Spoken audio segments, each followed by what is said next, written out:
2018 December 15 Vrishali താക്കറെയും Jagdish സലൂങ്കയും തമ്മിലുള്ള വിവാഹം കഴിഞ്ഞത്. വിവാഹത്തിന്റെ ആദ്യ നാളുകൾ പ്രശ്നങ്ങളൊന്നുമില്ലാതിരുന്നെങ്കിലും വൃഷാലിയും ജഗദീഷിന്റെ വീട്ടുകാർ തമ്മിൽ ചെറിയ പ്രശ്നങ്ങൾ ഉടലെടുക്കുവാൻ തുടങ്ങി. അതുകൊണ്ട് തന്നെ വൃഷാലിയും ജഗദീഷും മാറി താമസിക്കാൻ തീരുമാനിച്ചു. അങ്ങനെ ഒരു ദിവസം വൃഷാലി ജഗദീഷിന്റെ അമ്മാവനെ ഫോൺ വിളിച്ചു. ഫോൺ അറ്റൻഡ് ചെയ്ത അമ്മാവൻ വൃഷാലിയുടെ നിലവിളി മാത്രമാണ് കേൾക്കാൻ കഴിഞ്ഞത്. എന്തോ പ്രശ്നമുണ്ടെന്ന് മനസ്സിലാക്കിയ അമ്മാവൻ അടുത്തുള്ള കുടുംബക്കാരെയും കൂട്ടി ജഗദീഷിന്റെ ഫ്ളാറ്റിലേക്ക് പോയി. അവിടെ എത്തിയപ്പോൾ കണ്ട കാഴ്ച അവരെയും കരയിച്ചു. വീട്ടിലൊരു മോഷണ ശ്രമം നടന്നതായ ലക്ഷണമുണ്ട്. അകത്തെ ഒരു മുറിയിൽ ചേതനേറ്റ നിലയിൽ കിടക്കുന്ന ജഗദീഷിനെയാണ് അവർക്ക് കാണാൻ പറ്റിയത്. ഉടൻ തന്നെ പോലീസ് സ്ഥലത്തെത്തി വൃഷാലിയെ ചോദ്യം ചെയ്തു. എന്നാൽ പച്ചക്കറി വാങ്ങാൻ പോയ താൻ തിരിച്ചു വന്നപ്പോൾ കണ്ടത് മരണപ്പെട്ട് കിടക്കുന്ന ജഗദീഷിനെയാണെന്ന് അവൾ പോലീസിനോട് പറഞ്ഞു. എന്നാൽ പോസ്റ്റ്മോർട്ടം റിപ്പോർട്ട് വന്നപ്പോൾ പോലീസ് ഒന്ന് ഞെട്ടി. കാരണം പോസ്റ്റ്മോർട്ടത്തിൽ മരണത്തിന് മുൻപ് ജഗദീഷ് നല്ലവണ്ണം മദ്യപിച്ചതായി കണ്ടെത്തി. പിന്നീട് ആരോ കയറുകൊണ്ട് ജഗദീഷിനെ കൊലപ്പെടുത്തി എന്നാണ് പോസ്റ്റ്മോർട്ടം റിപ്പോർട്ടുള്ളത്. വീട് കൊള്ളയടിക്കാൻ വന്നവർ ഒരിക്കലും ജഗദീഷുമായിരുന്നു മദ്യപിക്കില്ല എന്ന് ഉറപ്പായിരുന്നു. ജഗദീഷിന്റെ ഭാര്യയെ ചോദ്യം ചെയ്ത പോലീസിനോട് അധികം വൈകാതെ അവൾ സത്യം പറഞ്ഞു. വൃഷാലിനി മോഡേൺ വസ്ത്രങ്ങൾ ധരിക്കാനും പാർട്ടികൾ പോകാനും ഏറെ ഇഷ്ടമായിരുന്നു.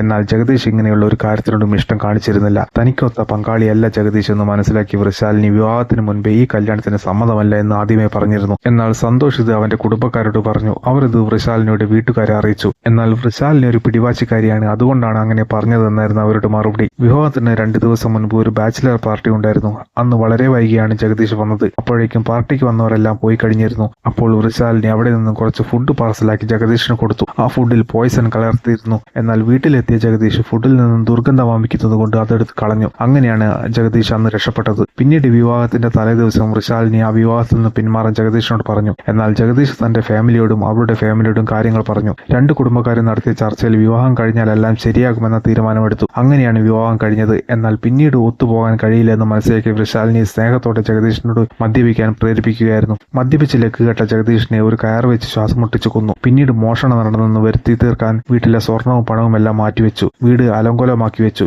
ഈ കേസ് ഇപ്പോഴും കോടതിയുടെ പരിഗണനയിലാണുള്ളത്. വിശാലിനിക്ക് തക്കതായ ശിക്ഷ ലഭിക്കുമെന്ന് നമ്മൾക്ക് പ്രതീക്ഷിക്കാം. ഈ കഥ മുഴുവൻ കേട്ടിട്ട് നിങ്ങൾക്ക് എന്താണ് തോന്നുന്നത്? വിശാലിനിയെ ഒരു കൊലപാതകത്തിലേക്ക് തള്ളിവിട്ടതാണെന്ന് നിങ്ങൾക്ക് തോന്നുന്നുണ്ടോ? നിങ്ങളുടെ അഭിപ്രായം എന്തായാലും കമന്റിൽ രേഖപ്പെടുത്തുക. ഇതുപോലുള്ള വീഡിയോ കാണുവാൻ ഞങ്ങളെ സബ്സ്ക്രൈബ് ചെയ്ത് കൂടെ കൂട്ടുക. Thanks for watching.